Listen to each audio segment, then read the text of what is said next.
Canada to do their own upgrades, to build parts of it, to do final assembly and tests. We, as Saab, we are prepared to do that technology transfer to Canada and support. Swedish defense firm Saab wants Canada to buy and build its fighter jets.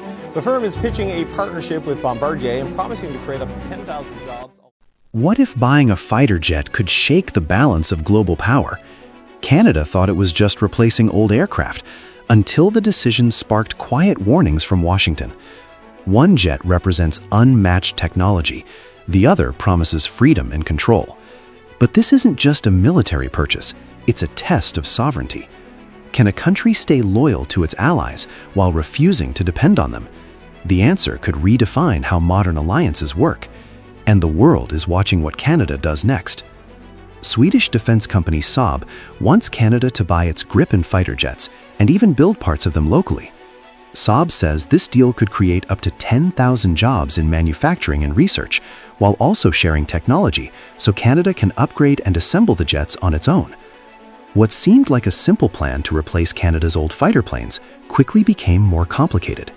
Canada was expected to choose the American F-35, but when it seriously considered Sweden's Gripen, the Pentagon quietly warned there could be consequences. Canada didn't back down. Instead, it made one thing clear. It wants control over its own air defense and doesn't want to rely completely on another country. This isn't about rejecting the US or NATO, but about independence. The situation highlights a bigger issue: who really holds power in military partnerships, and how much freedom allies truly have when making defense decisions. On paper, Sweden's Gripen fighter jet shouldn't have worried anyone. It's already used by countries like Sweden, Hungary, Brazil, and the Czech Republic. The jet is battle-tested, works well with NATO systems, and is built for tough conditions. But the Pentagon reacted strongly because the Gripen offers something many countries want: independence. Unlike the F-35, it doesn't rely heavily on US-controlled software or approvals. Countries can manage their own data, weapons, and upgrades. Once they buy it, they fully control how it's used. If Canada proves this model works, other nations might rethink their dependence on American jets. Canada's geography makes this decision even more important. It protects one of the largest airspaces in the world, much of it in the harsh Arctic. Jets there must handle extreme cold, long distances, and limited infrastructure. The Gripen was designed for exactly that. It can take off from highways, be refueled quickly by small crews, and keep flying even when resources are tight. The F-35, on the other hand, is incredibly advanced, but depends more on strong support systems, digital networks, and large facilities. This doesn't mean the F-35 isn't powerful. It clearly is.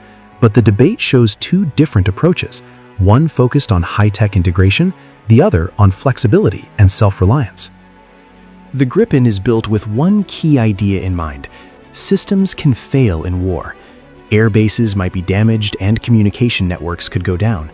So instead of focusing only on advanced features, the jet is designed to stay operational.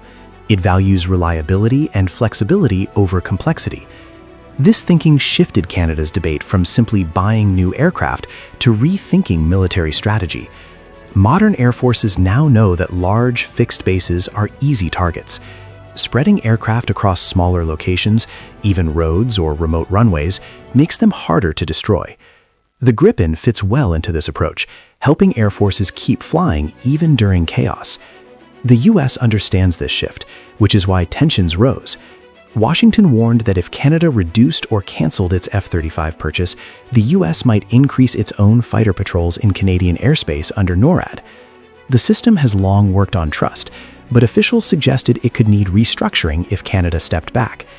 This warning came as Canada reviewed the F-35 deal after costs jumped by about $8 billion in just 3 years. Prime Minister Mark Carney ordered a reassessment to see if the project still made sense for the country's defense and economy, especially as relations with Washington became more strained. Meanwhile, Sweden's Saab presented Canada with another option, one focused on control, resilience, and strategic independence. Sweden's Saab offered Canada more than just fighter jets. The proposal included local manufacturing, technology transfer, and about 12,600 Canadian jobs, a plan that could boost both national security and the economy. Industry Minister Melanie Joly stressed that defense spending should protect the country while also creating benefits at home, and Saab's offer seemed to check both boxes. U.S. officials pushed back, warning that choosing the Gripen could make joint operations harder. They suggested American jets might have to handle more patrols over Canadian airspace, sending a clear signal. This decision had become about influence, not just aircraft. The pressure also came during a time of wider political tension, with President Donald Trump threatening tariffs on European allies. That raised a bigger question for Canada. How dependent should its security be on systems controlled by another country? The F-35 delivers top-level stealth, powerful sensors, and smooth coordination with U.S. forces, but it also ties Canada closely to American-controlled software, upgrades, and maintenance, creating long-term dependence. The Gripen offers a different path: lower costs, more local industry involvement, and full control over key systems. The downside? It could limit access to some advanced NATO capabilities and make coalition missions more complicated. In the end, neither option is perfect. Cutting back on the F-35 could strain relations with Washington, while sticking with it deepens reliance on the U.S. And because Canada operates within NORAD, complete independence isn't really possible, no matter which jet it chooses. Autonomy isn't all or nothing. It comes in degrees. Canada isn't rejecting its allies. It's trying to redefine the relationship. Ottawa has made it clear this isn't anti-American. It's about moving beyond dependence. Alliances, in Canada's view, should feel like partnerships, not chains of command. What really caught Washington's attention wasn't the jet itself, but Canada's willingness to question the usual system. For years, fighter programs have quietly tied many countries to one power center through software, upgrades, and shared data. When Canada challenged that setup, the conversation quickly turned political. The real concern wasn't radar range or combat power, it was the example Canada might set. If a country can stay interoperable with allies while keeping more control, others may want the same balance. Now, many nations are watching closely, not just to see which jet Canada picks, but how firmly it stands by its decision. This moment hints at a future where alliances are negotiated more carefully and where sovereignty matters just as much as unity. In the end, the debate is less about aircraft and more about trust. The F-35 offers unmatched performance but less control. The Gripen promises greater independence but fewer coalition advantages. Canada must decide how much freedom it's willing to trade for integration. One thing is already clear. This isn't just about buying fighter jets. It's about who holds real power in modern defense and who gets the final say when national security is at stake.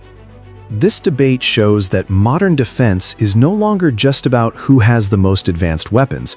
It's about control, flexibility, and long-term strategy. True strength comes from balancing strong alliances with the ability to make independent decisions. Canada isn't choosing between friendship and isolation. It's deciding how much ownership it wants over its own security. There is no perfect choice. The real challenge is finding the right mix of cooperation and sovereignty. Canada's decision will likely influence how other nations think about defense partnerships in the future. More than fighter jets, this is about shaping the rules of alliance in a rapidly changing world. What do you think? Should countries prioritize independence, or is deeper military integration the smarter path? Share your thoughts in the comments, and if you found this breakdown insightful, don't forget to like, subscribe, and join the conversation. Thanks for watching.